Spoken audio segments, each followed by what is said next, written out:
Hello everyone, আসসালামু আলাইকুম। Welcome to my new video. আজকের আপনাদের সাথে নিয়ে আসলাম খুবই মজার একটি আমড়ার আচারের recipe. So let start it.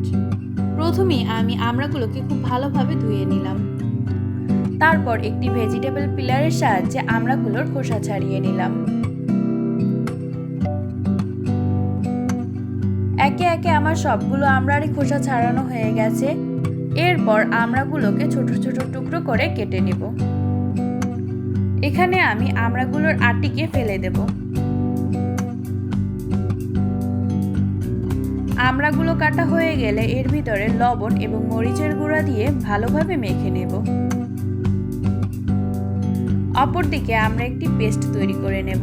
এজন্য প্রথমেই ব্লেন্ডারের জারের ভিতর রসুন, শুকনো মরিচ, সরিষা, পাঁচফোড়ন, ধনিয়া এবং সামান্য পরিমাণ পানি দিয়ে এটিকে পেস্ট করে নেব।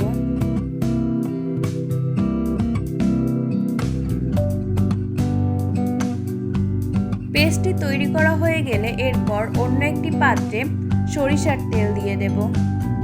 তারপর এর ভিতরে একে একে শুকনো মরিচ, তেজপাতা, এলাচ, দারচিনি এবং রসুন দিয়ে দেব। এরপর এর ভিতরে তৈরি করা পেস্ট দিয়ে দেব। এবার এগুলোকে খুব ভালোভাবে কষিয়ে নেব। এ পর্যায়ে আমি এখানে কালারের জন্য সামান্য পরিমাণ হলুদের গুঁড়া এবং স্বাদমতো লবণ দিয়ে দেব। এখন আমি দিয়ে দেব মাখিয়ে রাখা আমড়া। তারপর আমড়াগুলোকে মশলার সাথে নেড়েচেড়ে মেখে নেব। এ পর্যায়ে আমি এখানে দিয়ে দেব স্বাদমতো চিনি। নেড়েচেড়ে চিনিটাকে গলিয়ে নেওয়ার পর দিয়ে দেব এর ভিতরে পানি। এ পর্যায়ে ঢাকনা দিয়ে ঢেকে আমড়াগুলোকে খুব ভালোভাবে সিদ্ধ করে নেব।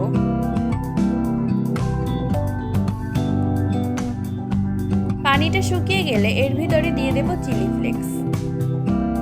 এরপর নেড়েচেড়ে চিলি ফ্লেক্সটাকে খুব ভালোভাবে মিশিয়ে নেব। তাহলে রেডি আমাদের সুস্বাদু আমড়ার আচার। আজ এ পর্যন্তই, দেখা হচ্ছে অন্য কোনো ভিডিওতে। আল্লাহ হাফেজ।